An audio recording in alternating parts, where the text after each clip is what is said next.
And his sister's having a baby. Chris and I got invited to the christening next Sunday. You and Chris at the christening, that sounds serious. It's not. Why don't we see what Mom thinks? Oh, I'm not his mother. I'm just a friend.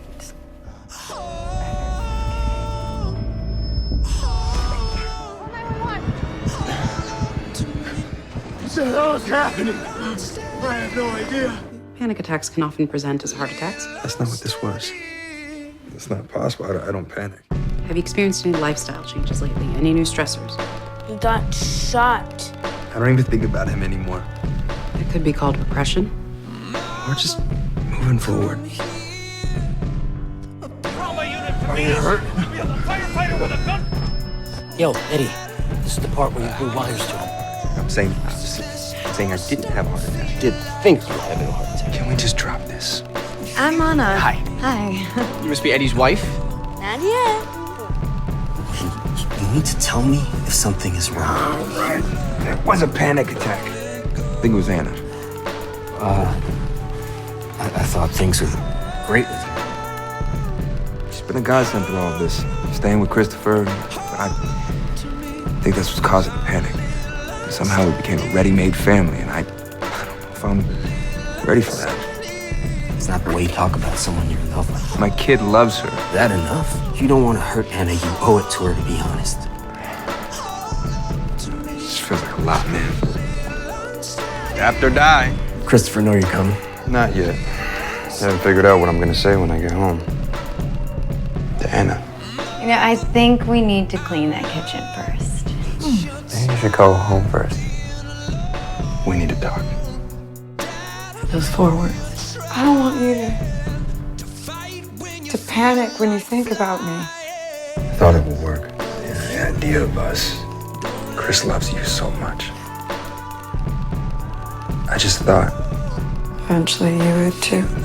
Sorry about the mess, but I guess it's your mess now. You did great out there. Warzone's on my thing. Follow my lead and try not to step on my toes. Lucky for you, I'm an excellent dancer. Got a visual! What the hell? There's 2 of us. There's 2 of them. Cute kid. I'm guessing he lives with you at 4995 South Bedford Street. Hey, man, hey, don't even...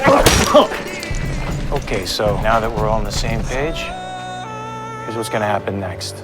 All right, pretty boy stays with me. Dom, you and the kid take our friend inside. Buck. Look, as soon as they make their move, he is gonna shoot Eddie. How are Buck and Eddie doing? Buck's fine. Standing right here with him. What about Eddie? When they sentenced me to death, the judge said I was the worst of the worst. And he was right. Me dying and him living maybe makes the world a better place.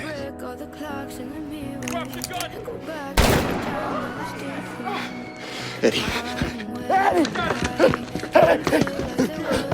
Get up! Get up! He's dead, but his heart isn't. And I needed to stay that way. Go! Go be with your son. Gotta go see mine.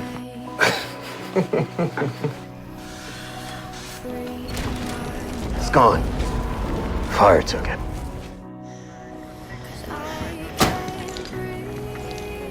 You okay? This kid, he was 8 years old. And his sister, I know. what are we supposed to do with that?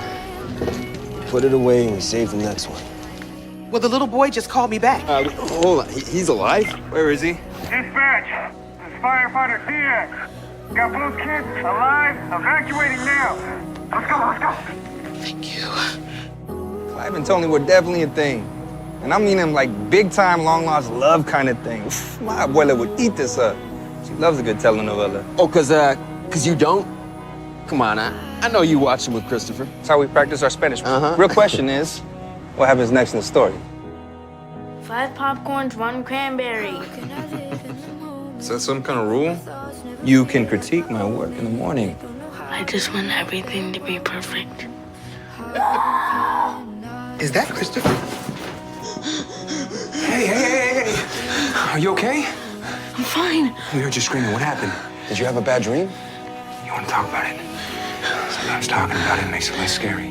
He's been obsessed with holidays this year. How everything has to be perfect. Now he's waking up screaming, dreaming of his mother. Maybe I'm not doing it right. He misses his mom. That's not your fault. You, me, presents and stockings. That sounds pretty good to me, right?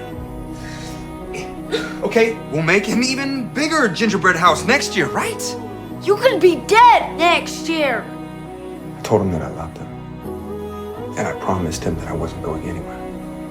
But One of the first things they teach you on the job is to never make a promise you're not sure you can keep. you were trying to reassure your son, who's already lost one parent, that he's not about to lose another. Bullets don't bounce off me, Carla. Your job is important, not just to the people you save, but to you. But is it more important than my kid feeling safe when he closes his eyes at night? Is Dad dead? Come here, sweetie. They're gonna get him. Come. Where's Eddie? Huh. Wonder what that's about. I'm leaving the 118.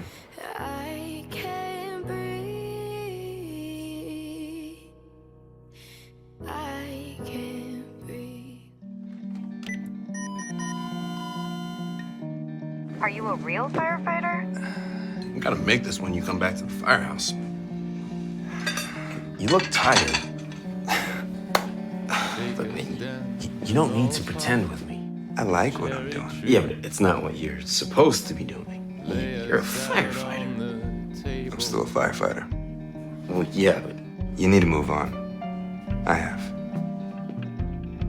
Linda, tell them not to take the driver out of the truck. Why not? Give me your earpiece. Put me through to the rescue team. You are an LAFD liaison, not a dispatcher. You are a guest in this house. Act like it. Don't ever hijack one of our calls again. Sorry. Are you with the firefighters? No. You miss being a firefighter. I guess I do. But you are really brave. And I can be brave too. I'm ready to come home. I remember when I first went on medical leave. It was like all the noise outside stopped, but the noise inside my head got louder. I'll be fine. Once I'm back on the job. I think that might need to wait a little while. Is this punishment for leaving? No, this is concern. I'm not saying never, but for your sake and the sake of the team, I can't have you back the way you are right now. Go to hell, Bobby. Shouldn't have said what I said to him. I just wonder if you worry about your own well-being. You're a man who spends all of his time managing other people's pain. Army medic, firefighter, father. Not a lot of time facing your own. An old drill sergeant of mine used to say that pain is nothing but weakness leaving the body. You think pain is weakness? It can be, if you give in to it. Can't put all your feelings in a box, Eddie. You might think if you're strong enough that it'll hold. But at some point, that box is gonna blow open. And take me with it. You and anyone else around you. Maybe you should talk about your pain with someone who shares it. Think about that first trauma, and then talk to someone who can understand exactly what you've been through. How do you overcome your fear when what you're really afraid of is you? Dad! they're all dead. Who's all dead? Buddy, I said they're all dead. I pulled 4 people out of that chopper alive, but I didn't save them. So that's why you took a baseball bat to everything you want. I'm afraid Okay, what are you afraid of? that I'm never gonna feel normal again. You're always dying. Kinda wish my mind would take a break for a minute. It won't. Can't believe they're all gone. And I'm still here. That is a question you will never be able to answer. I'm not sure what to do with that. Find a way to heal. You seem sad. Talking about things that are scary or sad can be Because you're exhausted. exhausting. We all have our own problems, but you don't see us whining about it. No. somehow we just managed to suck it up. By the time I saw the RPG coming, it was too late. I was doing my job. So your job wasn't to look for hostiles on the ground? No. Then why is it your fault that you didn't see them sooner? You ever thinking maybe it's not worth it? Not the therapy. What we do for a living that makes us need therapy. What I put myself through, I put my kids through. Integrated good and all. Maybe that's not a thing. If that's the case, what's the point of it all? It got me thinking about the day you got shot. That's charming. He looks happy. Because he got the help he needed.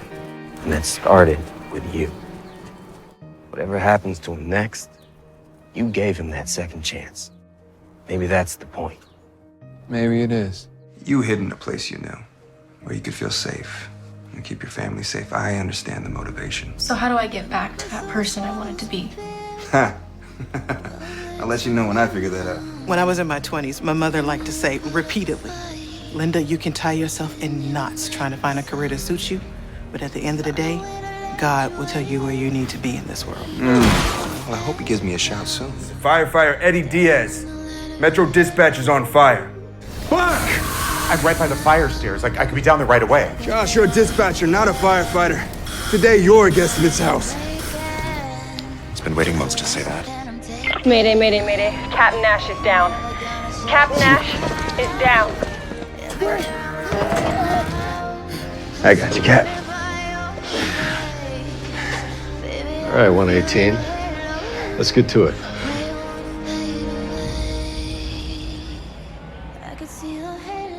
God has spoken. Listen, as someone who also comes from a screwed up family. That family isn't screwed up. Oh, something's wrong. Hey, hold on. I'm gonna shut off the engine. Well, it's so good to see you. LA feels a little less like home without you there. It's so good to have my boys back home. It's been too long. You should come visit more often. Pretty sure planes fly in both directions. Why don't you tell him about the time you pulled your 10-year-old son aside and told him it was time to step up, be the man of the house? Why don't you tell him about that time? And we can all understand why you were never around. I was providing for the family. Providing? Providing what? Money? Okay. Exactly. I had to do what I had to do. A family needs more than money. Okay, I never had a childhood. A dad who took care of me. Now you are gone. The only thing you provided Okay, Eddie, stop! Stop! I spent my whole life trying not to be like you. I never understood why you were so angry with me. I think I was punishing myself more. I'm tired of being that guy. I'm going to be better. For Christopher. For myself. Maybe we can both be better. I don't want to miss out on any more of my son's life. Yeah, I know I'm the guy that always wants to fix everything. Hey, it comes in handy when you have a bunch of holes in your wall. Hey, I heard you had 1 million followers. How's Bobby doing? Why would you ask me that? Probably the same reason you're looking at me like that. Look, I spent the last few months trying to put away a lot of things from the past and move on. What I've learned is you can't carry someone else's weight. It'll take you under. I'm the captain. My responsibility Is your team. You saved my life. And my son's. So whatever responsibility you take for Jonah, you make sure you take some credit for me. I wonder how many other people we've inadvertently saved by saving someone else. Thanks for stopping by, Eddie. I mean it. Literally the least I could do, Bobby. Remember, talking about it makes it less scary.